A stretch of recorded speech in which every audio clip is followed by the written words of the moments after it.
In the hardest air engagements of the Second World War, the best fighter aircraft of the era faced an impossible problem. In front of them was a British aircraft with no defensive weapons at all, and they couldn't catch it. Because this aircraft's armor wasn't its guns, it was raw, staggering speed. And here was one of aviation history's greatest paradoxes. In an era when the world fought with steel, aluminium, and rivets, this aircraft that no one could catch in the Second World War was made entirely of wood.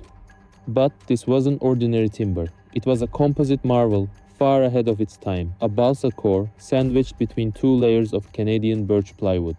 The thousands of rivets that drove up drag-on metal airframes were nowhere to be found. That flawless, smooth, aerodynamic skin, paired with two enormous Rolls-Royce Merlin engines, turned the Mosquito into an unstoppable projectile.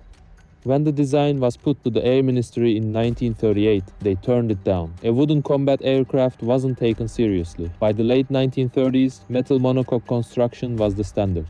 Geoffrey de Havilland pushed the project forward on the company's own capital. Furniture workshops, car seat manufacturers, and carpentry shops took part in its production. The first prototype, W4050, lifted off from Hatfield on 25 November 1940 with Geoffrey de Havilland Jr. at the controls. During testing, the prototype outran the Spitfire. Its name was the de Havilland Mosquito. When it entered operational service, it became the RAF's most unconventional weapon, a reconnaissance aircraft that crossed Berlin at 30,000 feet. One German fighters could rarely catch.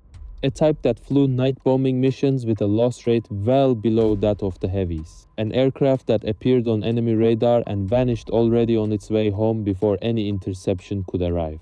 Bringing this type down was a rare achievement for a German fighter pilot. But on the morning of 18 February 1944, a formation that took off from England sent the Mosquito on a sortie that was the exact opposite of how it had been designed to fight, not high-low. Not alone in formation, and longer over the target than it should have been. One was lost that day. Aboard it was one of the RAF's most recognized bomber pilots. What handed him to the enemy was the very thing that had kept the Mosquito alive on so many other missions. The design rested on two principles. It would carry no defensive armament. Its only protection would be speed and altitude. For the war's other bombers, this was an unthinkable concept. The Avro Lancaster carried a crew of 7 and 8 machine guns. The Mosquito carried 2 men and 0 defensive guns. What was gained in return? 2 Rolls-Royce Merlin engines packed into a slim airframe. In operational variants, speed ranged from 380 to 415 miles per hour. The figure called for in the Air Ministry's original specification had been 275. The BF-109 and FW-190 mostly couldn't catch it at altitude. By 1944, the Mosquito was serving in 42 separate variants: bomber, night fighter, photo reconnaissance, fighter bomber, maritime strike. The FBMK-6 Series 2, chosen for that morning of 18 February, carried 2 Rolls-Royce Merlin 25 engines, 1,620 horsepower each at takeoff, 4,500-pound MC bombs in the bomb bay. Method of attack: treetop level. 3 squadrons were tasked, 6 aircraft each. 487 Squadron RNZAF, under Wing Commander Irving Blacksmith First Wave, Outer Wall. 464 Squadron RAAF, under Wing Commander Bob Iredale Second Wave, the Guards Building. 21 Squadron RAF held in reserve as the Third Wave. Alongside, an unarmed reconnaissance Mosquito to record the result. Escort, 12 Hawker Typhoons. 18 February 1944, around 11, Hertfordshire. Group Captain Percy Charles Pickard, commander of No. 140 Wing, took the left seat of Mosquito FB Mach 6 HX 922, tail code EGF. Beside him, his navigator, Flight Lieutenant John Allen Beale Broadley, cloud base under 200 feet, snow blowing across the runway, visibility around half a nautical mile. The operation, the raid that would later be known as Jericho, had been postponed for 8 days. Today was the last day they could afford to wait. Intelligence indicated that, the following morning, 12 members of the French resistance were due to lose their lives at Amiens prison. More than 100 other names sat behind them on the same list. The task given to Picard's 19-aircraft formation: breach the prison's outer wall, neutralize the guards' building, and open an escape route for the prisoners. Picard's combat record ran long Wellingtons, bombing leader on the 1942 Bruneval radar raid, more than 100 night sorties into occupied France. He was on the Mosquito now. But at 50 feet, against a stone wall, precision bombing, this was his first attempt. Before the operation, he had been given only 10 hours of conversion training at Hatfield. This weather in this aircraft, was that something a 10-hour course could cover? The 19 Mosquitoes and 12 Typhoon escorts joined up over Littlehampton. They crossed the channel at wave top level, made the French coast near Le Tréport, then turned east to throw off the German fighters at Glizy and Abbeville, south from Doullens, on towards the town of Albert. The road from Albert to Amiens runs as a straight corridor lined with poplars. The prison sits along it. As one pilot from 487 Squadron later put it, the poplars suddenly ended, and a mile ahead, just like the model, there was the prison. The weather was even worse than expected. 4 Mosquitoes became separated from the formation, 1 developed an engine problem, 5 aircraft turned back from the mission. 9 aircraft remained in the attack waves, 4 in reserve. Picard, behind the second wave. The plan, after dropping his bombs, circle north of the target at 500 feet, assess the effect of the first 2 waves, and decide whether the third was needed. Success code phrase, Red Daddy, Red Daddy. 487 Squadron made its run-in at 12:03. 2 aircraft on the outer wall, 2 on the inner structure, from below 50 feet, released their bombs. The first wave passed through. The bomb's delayed fuses began to count down. The problem lay elsewhere. If the second wave arrived on time, it would fly into the first wave's detonations. Wing Commander Blacksmith saw it ahead of his formation. The first wave's bombs hadn't gone off yet. His own crews would fly into the dust and the shock wave. Smith made a decision.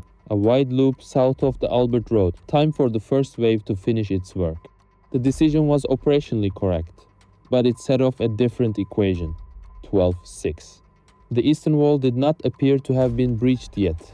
464 Squadron, Iredale leading, came in at 50 feet. 8500 pound bombs hit the wall.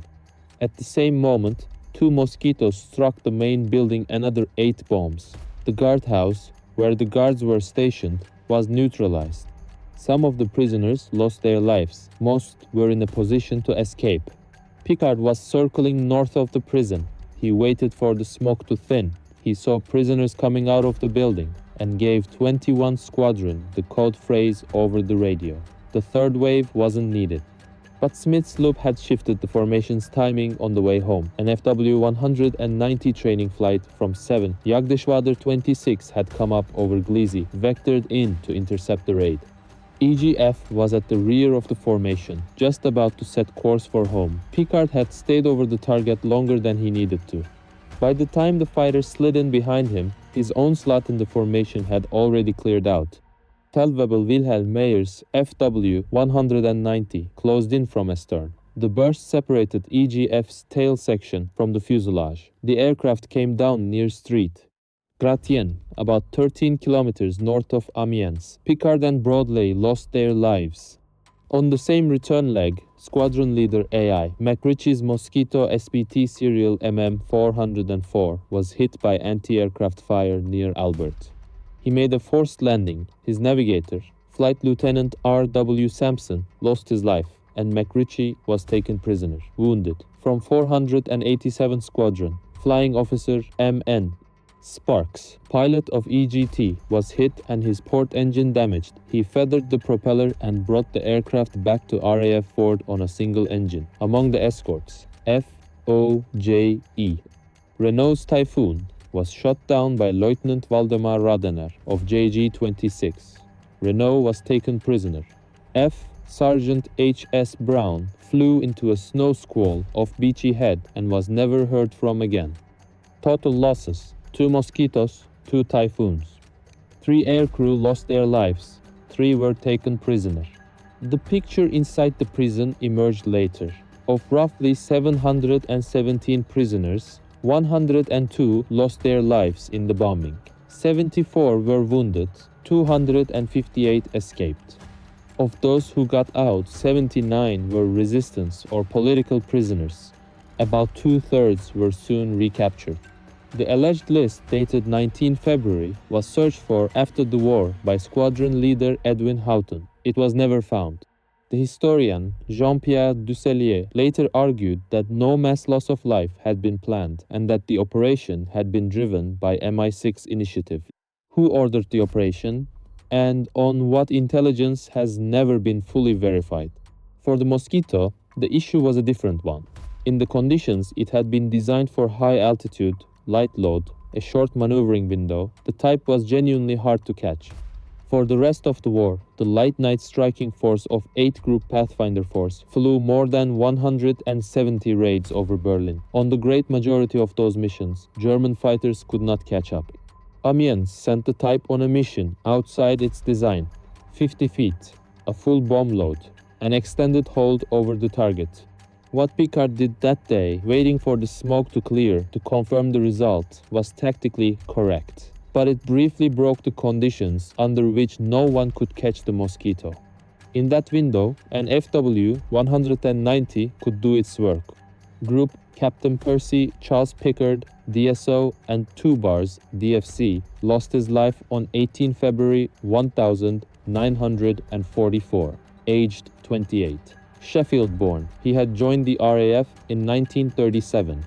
His navigator, Flight Lieutenant John Allen Broadley, DSO, DFC, DFM, was beside him in the same aircraft. Their fate was not officially announced until September 1944. The wreckage of HX 922, Pickard's Mosquito, lay north of Amiens.